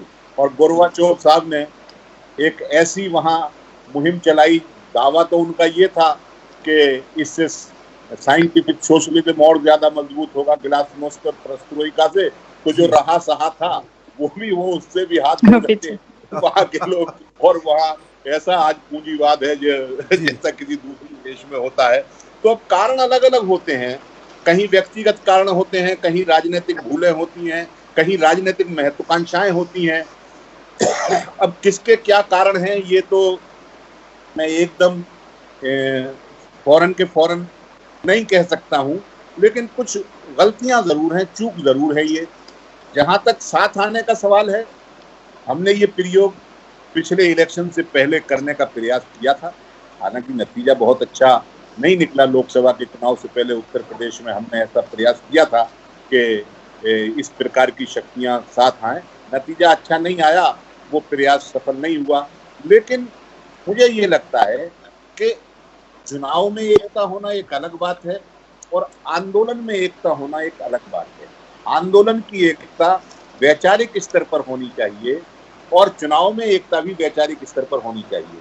अगर हम आंदोलनों में एकता बना लेंगे और कोई बड़ा आंदोलन करेंगे तो फिर उसकी जो परिणति राजनीतिक रूप से होगी वो ज्यादा टिकाऊ और ज्यादा उसके अंदर स्थायित्व होगा। तो मैं स्वागत करना चाहूंगा अगर कोई ऐसी शक्ति जो सामाजिक न्याय की पक्षधर है, बाकी शक्तियों के साथ, हमारे दल के साथ कोई तालमेल बना करके आरक्षण के समर्थन में, मंडल कमीशन के समर्थन में, आंदोलन में उतरना चाहते हैं, वैचारिक स्तर पर कोई विमर्श करना चाहते हैं, तो हमें कोई आपत्ति नहीं है। चुनाव में तो अभी वक्त जब आएगा जब देखी जाएगी। हम तो स्वागत के लिए तैयार हैं अगर मंडल कमीशन को पूरे तरीके से लागू करने के लिए और सामाजिक न्याय के रास्ते पर चलने के लिए कोई भी शक्तियां आए जो इससे जुड़ी नहीं है वो, या कोई नई शक्तियां हैं वो, कोई भी बुद्धिजीवी आए, तो हम उनका सहयोग करने को, सहयोग लेने को बिल्कुल ठीक तरीके से। मैं लक्ष्मण से बात करूंगा, इसके पहले मैं चाहता हूं कि हाँ सौम्य आप अपना सवाल पूछें। जी वही मैं कह रहा था। अच्छा हाँ, लक्ष्मण, तो मेरा सवाल इंदिरा स्वाने के जजमेंट को लेकर है। इसमें मेरे हिसाब से दो इम्पोर्टेंट पॉइंट हुए। एक तो 50% लिमिट लगा दी गई, अपर लिमिट, कि उससे ज्यादा नहीं कर सकते, और एक क्रीमी लेयर का कॉन्सेप्ट इंट्रोड्यूस कर दिया गया। तो इन दोनों की वजह से कहीं ना, हेलो जी सौम्या बोलिए। लक्ष्मण आप मुझे सुन सकते हैं? जी बिल्कुल। हाँ ओके। हाँ, तो मैं इंदिरा स्वाने के जजमेंट में दो चीजें आई थी। एक 50% की सीलिंग लगा दी गई टॉप, और एक कहा गया क्रीमी लेयर का कॉन्सेप्ट इंट्रोड्यूस करा दिया गया। इस वजह से चलते हुए कहीं ना कहीं इस आंदोलन में या इस प्रोसेस में कुछ ना कुछ दिक्कतें आई है, लॉजिस्टिकली या फिर कुछ और भी तरह की। आपको क्या लगता है इन दोनों चीजों की वजह से क्या मंडल का जो इम्प्लीमेंटेशन है वो कमजोर पड़ा है या कुछ सामाजिक न्याय में दिक्कतें आई हैं? जी, बहुत अहम सवाल आपने किया है। सबसे पहले तो ये मेरे हाथ में मंडल कमीशन की रिपोर्ट है, इसके 13वें अध्याय की 22वीं अनुशंसा। पहली बात तो ये कहना चाहूंगा, अभी जिस विचलन की बात जावेद साहब कर रहे थे वो केवल सियासी विचलन ही नहीं रहा, विचलन तो बुद्धिजीवियों का भी हुआ, ठीक बात है, और समाज का भी हुआ। इसकी एक बड़ी वजह मैं ये मानता हूं कि राजनीति वहां फेल हुई जहां फूले अम्बेडकर, पेरियार अगर आपके आइकॉन थे, आपके इतिहास थे, तो आपने उस इतिहास को अपनी सोसाइटी से घर घर पहुंचा करके उनका ताल्लुक नहीं बनाया। इसमें आपकी चूक हुई, सामाजिक संगठनों की चूक हुई। इसका एक एग्जाम्पल मैं ये देना चाहूंगा कि आज अगर ओबीसी तबके से ये पूछा जाए कि मंडल कमीशन में कितनी अनुशंसाएं, तो उसे ये नहीं पता होगा। और हकीकत ये है कि हमने पढ़ाई नहीं, और बुद्धिजीवी और विश्वविद्यालयों में पढ़ने वाले लोगों ने नहीं पढ़ा, तमाम वकील, और मैं तो दावे से कहता हूं बड़े बड़े राजनेता भी, मतलब शंका है मुझे कि वो सारे लोग पढ़े। इस वजह से हुआ ये कि हमने जो एक काट ढूंढनी थी बतौर एक सामाजिक तर्क के, हम वो ढूंढने में नाकामयाब थे। इसकी वजह से राजनीति विफल हुई, ये एक बात है। लेकिन हमें तो ये काट ढूंढनी थी ना कि मंडल कमीशन के 13वें अध्याय की 22वीं अनुशंसा ये कहती है कि फिलहाल तो इस अन्य पिछड़े वर्ग की आबादी, जिसमें 3743 जातियां हैं, इनकी आबादी 52% है। और चूंकि सुप्रीम कोर्ट की एक अपर लिमिट है, इसके चलते हम इन्हें 27% आरक्षण दे रहे हैं कि ये 49.5 तक आकर के रुके। हमें ये काट ढूंढनी थी। और मैं माजरत के साथ जावेद साहब से भी ये सवाल गुजारिश कि ईडब्ल्यूएस आरक्षण आया सर, तो आपकी पार्टी का स्टैंड क्या था, इसको लेकर के एक बार मूल्यांकन। ईडब्ल्यूएस आरक्षण लेकिन क्या हुआ, बिना आंदोलन, बिना किसी चीज के उन्होंने अपना एजेंडा सेट। लेकिन जैसे ही ईडब्ल्यूएस आरक्षण आया, इंदिरा साहनी जजमेंट और खुद मंडल कमीशन की रिपोर्ट पे जो फाउंडेशन था वो टूटा, और अब तो 50% से आरक्षण 60% हो गया। तो दो तर्क मैं देना चाहूंगा। इसी मंडल कमीशन की रिपोर्ट के एनेक्चर में एक बाकायदे लिस्ट लगी हुई है कि कितने राज्यों में क्या रिजर्वेशन का क्राइटेरिया है। और मैं फिर से कह रहा हूं, दक्षिण भारत में एक पेरियार होने का अर्थ यह है कि दक्षिण भारत के हर राज्य में आरक्षण उनकी आबादी के मुताबिक है। और उत्तर भारत में, और मैं पूरे एहतराम के साथ ये बात पूरी करूंगा कि यूपी और बिहार और हरियाणा में जो सामाजिक न्याय की मुखर सियासी आवाजें रही है, उनकी वजह से बहुत बदलाव हुआ है, बहुत कुछ अच्छा उन्होंने किया है, हम उनका पूरा एहतराम करते हैं। लेकिन उनसे ये चूक हुई है कि वो अपने अपने प्रदेशों में क्या जोखिम नहीं उठा पाए जो दक्षिण भारत। तो इंदिरा साहनी जजमेंट में दूसरा एक जो बड़ा मामला था, एक तो बहुत दिलचस्प बात ये कि लक्ष्मण जावेद साहब कुछ कहना चाह रहे थे बीच में। अच्छा, वो बात पूरी कर लें तो मैं कह लूंगा, मुझे 1 मिनट बात अपनी कहनी है। जी जी जी जी लक्ष्मण, बात पूरी कर लें, 1 मिनट लूंगा जी। नहीं, आप बोल लीजिए फिर तो मैं आगे बात करता हूँ। तो बीच में आपने जो सवाल किया था, हाँ जी जी, ईडब्ल्यूएस आरक्षण का आपने जो सवाल उठाया, तो आपकी बात से ऐसा लगा जैसे हमने वो प्रस्ताव आने के बाद उसका समर्थन किया। 2012 के विधानसभा के चुनाव में, 2009 के लोकसभा के चुनाव में समाजवादी पार्टी ने अपने घोषणा पत्र में लिखा था कि हम आर्थिक पिछड़ेपन के आधार पर भी हम आरक्षण का समर्थन करेंगे और उसके लिए नीति बनाने के लिए हम सरकार पर दबाव अपना डालेंगे। तो ये हमारा पहले से स्टैंड रहा है हमारी पार्टी का कि इकोनॉमिकली वीकर सेक्शन को भी आरक्षण के दायरे में लाना चाहिए। उद्देश्य दूसरा उनका हो सकता है, लेकिन हमारी ये कंसिस्टेंट पोजीशन हमारी पार्टी की रही थी कि हम इकोनॉमिक वीकनेस के आधार पर भी आरक्षण के पक्षधर हैं। और हम ये भी चाहते थे कि ये 50% की जो एक कैपिंग है सुप्रीम कोर्ट की, ये टूटे एक बार। जब ये एक बार टूट गई तो आने वाले जो हमारे घोषणा पत्र, हमारे जो दस्तावेज हमारी पार्टी के होंगे, उसमें आप ये देखेंगे कि हम आबादी के अनुपात में आरक्षण की मांग करेंगे, क्योंकि अब हम 50% की लिमिट के पाबंद नहीं हैं। जब से ये लिमिट टूटी है उसके बाद अभी कोई किसी पार्टी का घोषणा पत्र हमारा अभी आया नहीं है। अब उत्तर प्रदेश के चुनाव आएंगे तो आपको ये मैं पहले से आपको बता रहा हूँ कि हम आबादी के हिसाब से आरक्षण की मांग उसमें करने वाले हैं, इसलिए ईबीएस वाले आरक्षण का समर्थन करना जरूरी था। ठीक है जावेद सर, अगर आप एक पॉलिटिकल टैक्टिक्स के बतौर ये बात कह रहे हैं तो मैं पूरी तरह सहमत हूँ, आपने अच्छा किया। लेकिन मैं उस तर्क से सर सहमत नहीं हो पाता हूँ, माफी के साथ, कि मुझे लगता है कि सामाजिक न्याय और आरक्षण, जो कि खुद इसमें मंडल कमीशन की रिपोर्ट में वाक्य लिखा हुआ है कि यह बीमारी की दवा नहीं है, ये दर्द की दवा है। मुझे लगता है कि आरक्षण जो आर्थिक आधार पर दिए जाने की बात है, इस पे सोचना चाहिए। हमारी गरीबी रेखा निर्धारण हर साल होता है, उनके लिए करोड़ों रुपए का निर्धारण है। मुझे लगता है आरक्षण का मसला थोड़ा सा जी। आप मैं बस एक लाइन में मैं बात कह दूं आपको, जहां तक सामाजिक न्याय का सवाल है और मंडल कमीशन की सिफारिशों का सवाल है, उसके डाइल्यूशन का कहीं से कहीं तक कोई सवाल नहीं है, हम उसके साथ नहीं हैं। इकोनॉमिकली वीकर सेक्शन को भी अगर कोई आरक्षण मिल जाता है तो वो सामाजिक न्याय के या 27 के दायरे में नहीं। हाँ, अगर वो 27% के दायरे में उसको लाने का प्रयास करते तो हम उसका जम करके विरोध करते और उसके खिलाफ खड़े होते। ये 27% से बाहर है, नंबर एक। ये मंडल कमीशन के अंदर जो है उसके अंदर इसको समाहित नहीं किया गया है। ये अलग से उनको आरक्षण देने की बात थी, हम इस बात के पहले से पक्षधर थे, लेकिन चूंकि अगड़े जाति के लोग इसके अंदर होंगे, इकोनॉमिकली वीकर सेक्शन होंगे, इसलिए आरक्षण के पूरे ही कॉन्सेप्ट पे कोई हमला हो रहा है। हम उस तर्क से सहमत नहीं थे, हमारे कुछ साथियों ने वो तर्क दिया था संसद के अंदर भी, लेकिन हम उससे बहुत ज्यादा इत्तेफाक नहीं करते थे।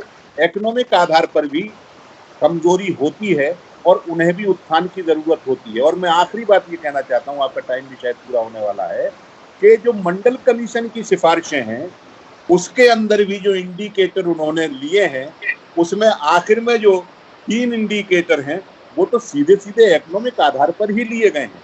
तो इकोनॉमिक आधार पर भी जो है वो कमजोरी होती है, सोशल उन्हें उनके साथ पक्षपात होता है। तो उसमें भी उन्होंने एक इकोनॉमिक आधार मंडल कमीशन ने रखा है। जो आखिरी 3 इंडिकेटर हैं वो इकोनॉमिक इंडिकेटर ही हैं। तो अगर इकोनॉमिक आधार पर पिछड़ेपन को दूर करने के लिए उनके वीकर सेक्टर में कुछ आरक्षण दिया जाता है तो हमें कोई उसमें गलत बात नहीं लगी, क्योंकि हमें सबको साथ लेकर के चलना, सभी कमजोर तबकों को, जहाँ सामाजिक रूप से, हाँ ये सामाजिक शैक्षिक रूप से पिछड़े वर्गों के लिए है ये आरक्षण जो मंडल कमीशन के और अनुसूचित जातियों के लिए है, और वो आरक्षण इकोनॉमिक आधार पर है, वो इकोनॉमिकली वीकर सेक्शन के लिए है। लक्ष्मण मैं ये चाह रहा हूँ, आप एक बार अपना वीडियो जो है स्क्रीन पे बस उसको ऑफ करके दोबारा ऑन कर दें। आपका फ्रेम फ्रीज हो गया है एक्चुअली, तो आपका वीडियो हमको फ्रीज मिल रहा है। आप उसको दोबारा ऑन करेंगे तो जी बिल्कुल जी। हाँ लक्ष्मण, आप जो कह रहे थे, आप जावेद जी की बात पे आप कुछ कह रहे थे। बहुत छोटी टिप्पणी, बातचीत बहुत लंबी हो जाएगी। जावेद जी की तमाम बातों से सहमत हूं। अगर मैं तो शुभकामना दूंगा सर कि अगर वाकई ये मामला है तो यूपी और बिहार की अब पूरी सियासत इस बात पर होनी चाहिए कि 100% आरक्षण हो, और सबको 15% की आबादी को 10% दे दिया है, 5% और दे दे, हम तो ये गुजारिश करेंगे। और फिर आप समाजवादी पार्टी अगर ये स्टैंड लेती है तो मैं खुश होऊंगा कि पिछड़े तबके को 55% आरक्षण मिले। मैं सौम्या जी की उस सवाल पर आना चाहूंगा। उसमें बहुत महत्वपूर्ण बात ये है कि वो इंडिकेटर वो अपर लिमिट तो क्रॉस हुई ईडब्ल्यूएस रिजर्वेशन से, और ठीक है, चुनावी घोषणा पत्रों में हमने देखा कि तमाम दलों ने यह बात कही कि अब सबको पूरा आरक्षण दीजिए और ओबीसी को बढ़ाना होगा।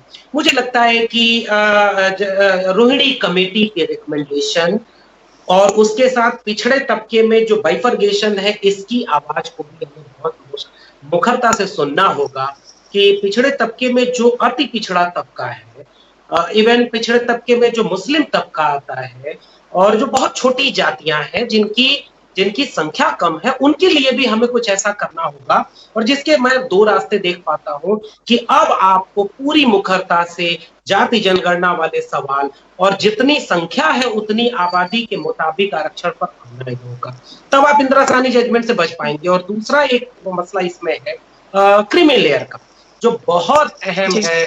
और अभी भारतीय जनता पार्टी के अपने संसद की एक संसदीय समिति थी जिसमें गणेश सिंह जो मध्य प्रदेश के सांसद हैं वो उस समिति के थे, और उन्होंने जो रिपोर्ट बनाई उसमें कहा कि क्रीमी लेयर के क्राइटेरिया में ये बदलाव नहीं करना चाहिए। लेकिन बीपी शर्मा कमेटी बना करके उसी क्रीमी लेयर जो इंदिरा साहनी जजमेंट से शुरू हुआ था, और ये माना गया, और जावेद साहब कह रहे थे कि इंडिकेटर वाली बात, मैं थोड़ा सा मुख्तलिफ हूं उनसे अपने राय में, कि सर वो इंडिकेटर कास्ट के फ्रेम में जो इकोनॉमिक डिस्क्रिमिनेशन है उसकी बात करता है। क्योंकि काका कालेलकर कमीशन जो 1951 में बना था, उसने सारा डिस्क्रिमिनेशन का बेस इकोनॉमिक बनाया, और खुद रिजर्वेशन की बात करने के बाद कालेलकर साहब कहते रहे कि रिजर्वेशन नहीं मिलना चाहिए।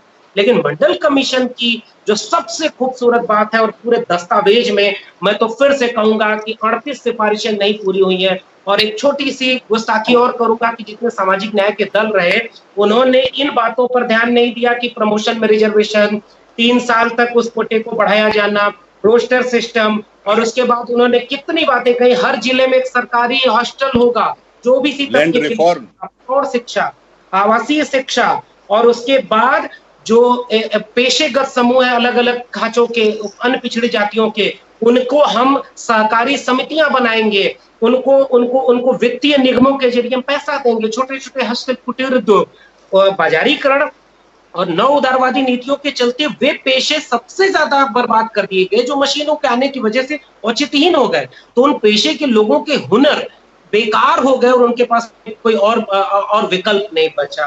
तो मंडल कमीशन की इन सिफारिशों को हम लागू नहीं कर पाए, हमारी सरकारें रही हैं। लैंड रिफॉर्म सबसे अहम है, बाकी काम तो हुए भी हैं, लैंड रिफॉर्म नहीं हुआ। बिल्कुल लैंड रिफॉर्म सबसे अहम है इन सिफारिशों में। बाकी काम तो आवासीय और वित्त निगम वगैरह तो बने भी हैं कुछ हद तक, लैंड रिफॉर्म की दिशा में तो कोई काम ही नहीं हुआ। इवन बिल्कुल ठीक बात। और मैं तो कह रहा हूँ कि लैंड का सवाल तो अब सामाजिक न्याय की सियासत से बहुत पीछे छूट गया है। एक जमाना हुआ करता था कि हम भूमि सुधार की बात करते थे, अब बहुत पीछे छूट गया। इवन छोटी छोटी जातियों के लिए अलग अलग वो सेक्टर बनाए जाने थे जिनको उनका उत्थान किया। क्रीमी लेयर पे आते हैं। बीपी शर्मा कमीशन अब ये कह रहा है कि आप 8 लाख की अपर लिमिट को बढ़ा करके क्रीमी लेयर हम 12 लाख कर रहे हैं, और इसी पर बिहार में इलेक्शन लड़ने जा रहे हैं और ये कहने जा रहे हैं कि हम तो अब आपको छूट देने वाले हैं। लेकिन ये वही घात होने वाला है, इस पूरे ओबीसी रिजर्वेशन को खत्म कर देने वाला है। जिस तरह से मैं अभी भी अपने स्टैंड पर काया हूं कि ईडब्ल्यूएस आरक्षण की तार्किक बुनियाद पर हमला है। वह आर्थिक उत्थान का एक बात मैं सहमत हूं, सबसे जावेद सर से भी सहमत हूं, लेकिन मैं अपने तर्क पर कायम हूं कि रिजर्वेशन का जो बेसिक कॉन्सेप्ट है इस पर हमला है ईडब्ल्यूएस रिजर्वेशन। इसी तरह से ईडब्ल्यूएस रिजर्वेशन की जो अपर लिमिट है जिसमें पर्सनल इनकम, खेती की इनकम और ये सारी चीजें इंक्लूड हो रही है, तो ओबीसी के क्रीमी लेयर के नए क्राइटेरिया में जो 8 लाख से 12 लाख किए जाने का भ्रम दिखाया जाएगा, ठीक वैसे ही कि अच्छे दिन आएंगे 15 लाख आएगा, ब्ला ब्ला। आज ओबीसी का पूरा रिजर्वेशन अब खत्म होने की कगार पर है अगर बीपी शर्मा कमीशन का यह क्रीमी लेयर का रिकमेंडेशन लागू हो जाता है। तो इंदिरा साहनी जजमेंट से ही इसकी शुरुआत हुई थी। और सोसाइटी का एक क्रीम जब आता है तब वो अपनी सोसाइटी के उत्थान के लिए पे बैक टू सोसाइटी की बात करता है।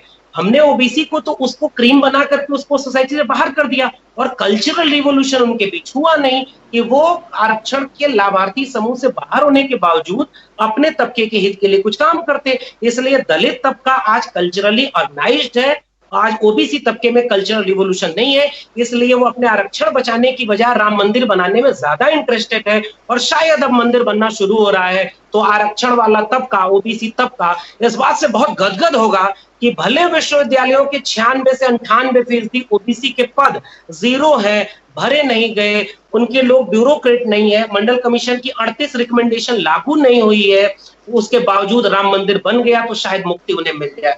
तो इंदिरा साहनी जजमेंट से जो क्रीमी लेयर का कॉन्सेप्ट आया था, अब वो अपने सबसे क्रूरतम लेवल पर आ रहा है, और ओबीसी में अब उस क्राइटेरिया के लोग मिलेंगे ही नहीं जो क्रीमी लेयर के बाहर हो। इसलिए बेहद आपत्तिजनक है। और आखिरी एक टिप्पणी जावेद साहब के लिए करना चाहूंगा, बहुत महत्वपूर्ण बात उन्होंने कही कि सामाजिक न्याय की बात करने वाले लोगों पे जो निजी उन्होंने संदेश दिया है, मुझे लगता है कि वो संदेश जिस भी अन्य माध्यम से जाए, मैं संदेशवाहक क्यों ही बनूं।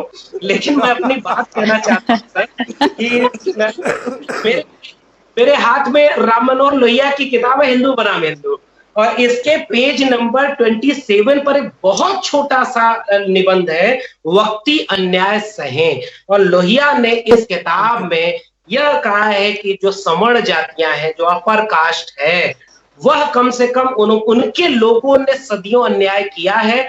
तो जो पहली बार वंचित तबके के लोग मुख्य धारा में आ रहे हैं तो इनसे आपको अन्याय महसूस होगा, लेकिन ये वक्ती अन्याय है। आपको दिल बड़ा करना होगा और आपको इस बात के लिए सहना होगा कि आप क्या है। और जावेद सर, हम एक महिला से पुरुष बार बार ये क्यों कहे कि मैं वैसा पैट्रियार्कल माइंडसेट का नहीं हूं, मैं एक डेमोक्रेटिक हूं, जेंडर जस्टिस मुझ में है, मुझे कबूल करो। मुझे लगता है सर बोलने की बजाय हरकत और काम में वो चीज मैसेज क्लियर होता है।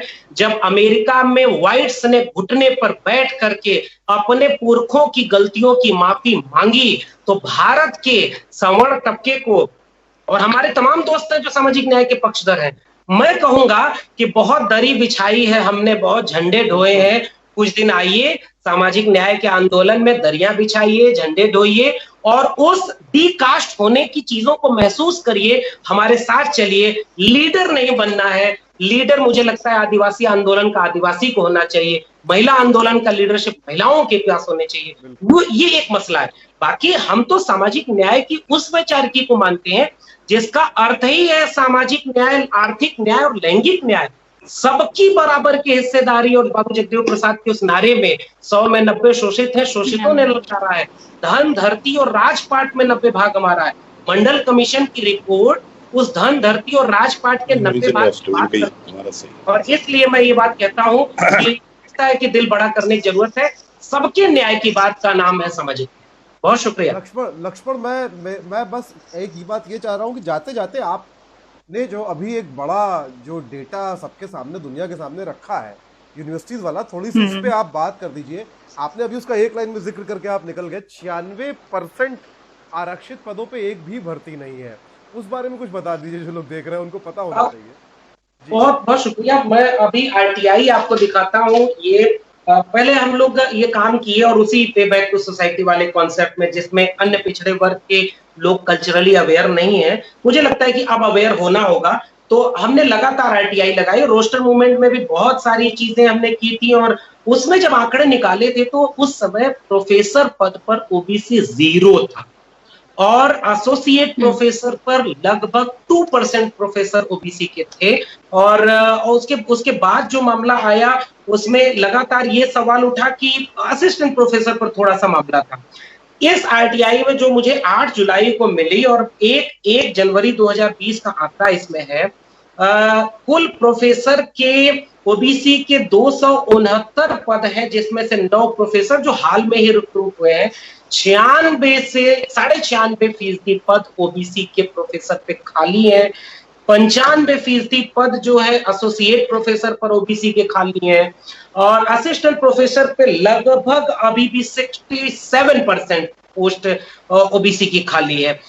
इसके पीछे मैं जो बात कहना चाह रहा हूं वो ये कि हमने आरक्षण और सामाजिक न्याय की लड़ाई को क्या समझा। हमने केवल इसीलिए ना मंडल कमीशन की रिपोर्ट में 2 चीजें लागू हुई कि एजुकेशन में रिजर्वेशन मिलेगा और एम्प्लॉयमेंट में पब्लिक सेक्टर में एम्प्लॉयमेंट में। तो एजुकेशन में जो एम्प्लॉयमेंट जो एडमिशन का मिला प्रोसेस, हम दिल्ली यूनिवर्सिटी में जानते हैं कि तमाम रिजर्व कैटेगरी की सीटें जो सो कॉल्ड एलीट टाइप के सब्जेक्ट और कॉलेज माने जाते हैं वहां आज भी खाली रह जाती है। उसी तरह से जो परमानेंट अपॉइंटमेंट है, जैसे ही हायर एजुकेशन में ये इंप्लीमेंट होता है, परमानेंट अपॉइंटमेंट ही बंद कर दिया जाता है। और जावेद साहब और उनकी पार्टी का मैं फिर से शुक्रिया अदा करूंगा, उन लोगों ने संसद में रोस्टर वाले मसले पर आवाज उठाई, सड़कों पे आंदोलन हुआ, भारत बंद हुआ। उसके बाद उस दरमियान 1 साल में मैंने पूरा चार्ट बनाया है, आज तक केंद्रीय विश्वविद्यालयों में एक साथ इतनी नियुक्ति नहीं शुरू हुई थी जितना रोस्टर के चेंज होते ही शुरू हो गई। यानी जैसे ही 13 पॉइंट रोस्टर आया, आप सारे पदों को भरने लगे। अब 200 पॉइंट रोस्टर आया, आप क्यों नहीं भर रहे? आप तो सारी नियुक्तियां रोक दिए। यानी मंशा ये है कि मेरा आंकड़ा ये कहता है इस आरटीआई में कि रिजर्व ओवरऑल अगर आप देखेंगे तो हायर एजुकेशन में 50% पोस्ट वैकेंट छोड़ दी गई है। और अब इन दिल्ली विश्वविद्यालय, जेएनयू, जामिया जो सबसे बड़े खतरा बन चुके हैं उनके लिए, जिन्हें वो सीबीआई से नहीं डरा सकते, जिन्हें वो किसी और तरीके से चुप नहीं करा सकते, अब उन पर अटैक कर रहे हैं और उन्हें लवली प्रोफेशनल यूनिवर्सिटी बनाना चाहते हैं, अशोका गलगोटिया बनाना चाहते हैं, यानी उसे बेच रहे हैं। बेच देंगे तो रिजर्वेशन अपने आप खत्म हो जाएगा। तो इसलिए अब उन 50% पदों में जब मैंने रेशियो निकाला तो मैंने ये देखा एससी, एसटी और ओबीसी और साथ में पीडब्ल्यूडी के मोर देन 90% पोस्ट अगर एक औसत निकालें तो वो वैकेंट है। यानी आपने रिजर्वेशन दिया ही नहीं, इसीलिए तो ओबीसी राम मंदिर बनाने जा रहा है। और नौकरियां आप 3% से भी कम है जो पब्लिक सेक्टर में, 97% जॉब अब प्राइवेट सेक्टर में है जहां कोई रिजर्वेशन नहीं। मंडल कमीशन की रिपोर्ट कहती है प्राइवेट सेक्टर में भी रिजर्वेशन होना चाहिए। यह भी एक बहुत महत्वपूर्ण बात है। हम आज 30 साल बाद शायद एक बहुत मुश्किल दौर में है, और अगर हम सजग नहीं रहे तो यह दावा हमारी जातिगत पहचान के नाम पर सदियों से की जा रही वंचना, कुम्हार, लुहार, नाई, बढ़ई, धोबी और ये मौर्य, पटेल, कुशवाहा, यादव, इन सारे पेशों को बर्बाद किया जाएगा और पूंजीवाद के दौर में आपके हाथ से अर्थ छीन लिया जाएगा। जमीनें पहले ही छीन ली गई, नौकरियां बचेंगी नहीं, फिर एक ही चीज बचेगी, हिंदू धर्म संकट में, उसे बचाना होगा या मंदिर बनवाना होगा। बहुत शुक्रिया जी। जावेद जी, आप कुछ कहना चाहते हैं एक एंडिंग नोट के तौर पे? नहीं, मैं बस आखिर में आखिरी लाइन इतना ही कहना चाहता हूँ। अभी इंदिरा साहनी जजमेंट का जिक्र हुआ, अभी तो जो अनुसूचित जाति का 22% कोटा है SC/ST का, वो पूरा नहीं है। OBC में 27% का जो कोटा है वो पूरा नहीं है। तो अगर इस वक्त पर क्रीमी लेयर लगा दी जाएगी तो जो आ जाते हैं नौकरी में वो हो जाएंगे क्रीमी लेयर से बाहर, बाकी जो बचेंगे वो तो आज भी नहीं आ रहे। तो मैं तो सुप्रीम कोर्ट का सम्मान करते हुए ये कहना चाहूंगा कि पहले 27% का कोटा पूरा भर जाए और इसमें कंपटीशन होने लगे, उसके बाद क्रीमी लेयर की बात सोचनी चाहिए थी। ये बहुत ही प्रीमेच्योर डिसीजन मैं कह सकता हूँ, ये सुप्रीम कोर्ट का आया था इंदिरा साहनी जजमेंट में, जिसमें क्रीमी लेयर थोपी गई थी। आज के समय में जब तक 27% कोटा पूरा नहीं भरा जाता है और कई वर्षों तक लागू नहीं रहता है, जब तक OBC के अंदर ही कंपटीशन डेवलप नहीं होता है, तब तक क्रीमी लेयर का कोई औचित्य नहीं है। और जब 27% भरा जाने लगेगा, इतनी जागरूकता आ जाएगी, मैं समझता हूँ वो तो आदर्श स्थिति होगी। उस स्थिति में तो हम फिर आरक्षण को भी समाप्त करने की बात कर सकते हैं, जब इतने हम जागरूक हो जाएंगे कि 27% OBC और 22% SC/ST भरे जाने लगेंगे। यही मैं कहना चाहता हूँ। सामाजिक न्याय की शक्ति उसकी उम्मीद तो मुझे अभी कम लगती है, क्योंकि मुझे लगता है जब अमेरिका जैसे देश में यही लड़ाई चल रही है अभी भी, तो हम अगर प्रकाश, मैंने कहा आदर्श स्थिति होगी और आदर्श स्थिति प्राप्त करने में तो समय लगता ही है। मैंने भी आदर्श स्थिति कहा। बिल्कुल। और जिस तरह से पूरा देश एक फांसीवादी झूले में झूल रहा और मजे ले रहा है, आनंद में है, तो वो तो एक अलग तरह की स्थिति है। पर खैर, एक बात जो हुई थी सामाजिक न्याय को लेके, कुछ एक कमेंट्स भी आए हैं। किसी एक साहब ने कहा है कि ये काश ये बहस मेन स्ट्रीम मीडिया में होती। तो मैं कह रहा हूँ साहब, आपको आपके पास मौका है, आप इस मीडिया को मेन स्ट्रीम बना लीजिए अपने लिए। ये आपको तय करना है, ये आपको तय करना है कि आपको कौन सा मीडिया मेन स्ट्रीम करना है। पर डॉल्टन का एक नियम है जिसको अंग्रेजी में कहते हैं मास कंजर्वेशन का नियम और हिंदी में कहते हैं द्रव्यमान अविनाशिता का नियम। वो कहता है कि दुनिया में कुछ भी नया ना आता है ना खत्म होता है, चीज़ें अपना रूप बदलती हैं। और किसी केमिकल इक्वेशन में जो इक्विलिब्रियम की यानी कि साम्य की शर्त होती है, वो ये होती है कि इधर से कुछ निकलेगा और इधर जाएगा। जैसे तराजू में उतना ही सामान और पलड़े बराबर करने हैं, तो आपको एक ओर से कम करके दूसरी ओर ही रखना पड़ेगा। जिन लोगों को आरक्षण और सामाजिक न्याय का सिद्धांत नहीं समझ में आता है, और जिनको लगता है कि उनके साथ अन्याय हो रहा है, तो ये बात याद रखिए कि तराजू के पलड़ों को बराबर करने के लिए या केमिकल इक्वेशन को में इक्विलिब्रियम लाने के लिए इधर से उधर ले जाना होगा। मैं धन्यवाद करता हूँ जावेद अली खान जी का, लक्ष्मण का। दोनों लक्ष्मण आप लोग आए, कनेक्शन पुअर हो गया है जी। आपकी आवाज़ भी आ रही है, आपका वीडियो मिल रहा है जावेद जी अभी हम लोगों को।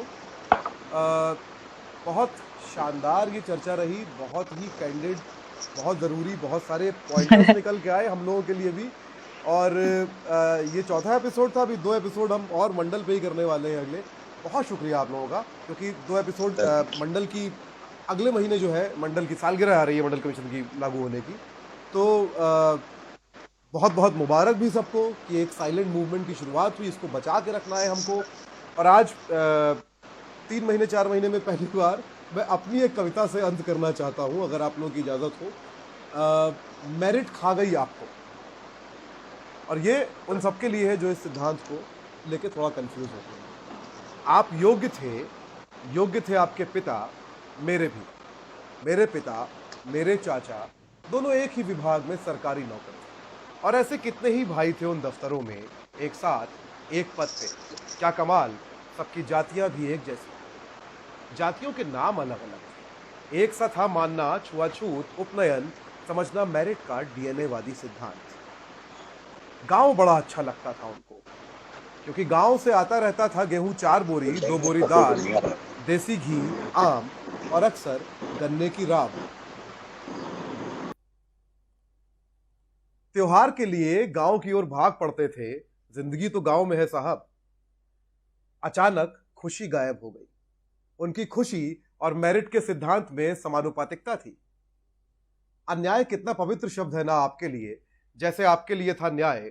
न्याय जो आप करते रहे मेरिट के नाम पर, मेरिट जो आपके खेतों में बालियां काटती रही और भूख से मरती रही, आपकी 4 बोरी गेहूं 2 बोरी दाल, मेरिट जिसने दूध दुहा और आपके घर पहुंचा आई देसी घी के कनस्तर, मेरिट जिसने रखवाली की आम के बगीचों की और आप अफसर के घर पहुंचा आए पेटी। मेरिट को नहीं पता था कि आप उसे मेरिट नहीं मानते। आपके लिए मेरिट थी इंजीनियर और डॉक्टर होना, हल कर पाना मुश्किल नॉन लीनियर इक्वेशन। मेरिट नहीं जानती थी कि मेरिट और आपके बीच का फासला भी सामाजिक गणित की नॉन लीनियर इक्वेशन ही है। अब लेकिन एक दिन मेरिट को पता चला कि मेरिट और मेरिट का फर्क काम और देह का नहीं, किताब और चमड़े का नहीं, किताब और चमड़े का, बाली और गेहूं का, बोरी और झोली का, मिल और चक्की का था, आपका और उसका था। मेरिट जानती है आपकी परिभाषा काली स्याही में डूबी कलम है, जिससे आप जैसा चाहते हैं वैसा मानक तय करते हैं। इसलिए अब गांव नहीं लुभाता आपको, नहीं आता मजा, क्योंकि जसुखिया का बेटा मना कर देता है काटने से आपका अनाज, घर पे नहीं आता देसी घी का कनस्तर, खुद करनी पड़ती है बगीचे की रखवाली और आपके आंगन के बाहर नहीं दिखाई देती उतारी गई चप्पलें। आपसे 40 साल बड़ा आदमी नहीं कहता आपसे बाबूजी राम राम।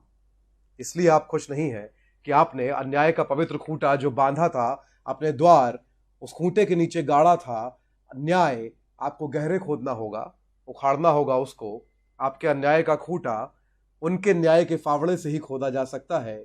फावड़े को अंग्रेजी में स्पेड कहते हैं और सच को सच कहने को कहते हैं टू कॉल अ स्पेड। इसी के साथ आप सब लोगों का शुक्रिया, और जो लोग देख रहे थे उनका शुक्रिया। हम सबसे विदा लेते हैं और फिर मिलेंगे अगले हफ्ते शनिवार को मंडल कमीशन पे ही और बात करने।